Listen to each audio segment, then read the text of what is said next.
আজকে আমি শেখাবো কিভাবে সোজা আঙুলে ঘি ওঠাতে হয়। বলেন কি? আমি আগে থেকেই সমস্তটা ম্যানেজ করে রেখেছি। আমি বাজার থেকে একটি ঘি নিয়ে এসেছি। এটি হচ্ছে রেড কাউ ঘি, মানে লাল গরুর ঘি। এবার দেখাবো কিভাবে সোজা আঙুলে ঘি ওঠাবে। অবশ্যই মনে রাখতে হবে ঘিটা যেন জমাট বাঁধা হয়। প্রথমে ঘিয়ের কৌটোটি একটু কাত করে ধরতে হবে।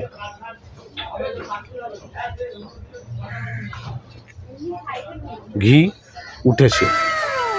আপনারা যারা জানতেন না কীভাবে সোজা আঙুলে ঘি ওঠাতে হয়, তাদের জন্য আজকের ক্লাস এখানে। আবার ফিরব পরের ক্লাসে। নমস্কার।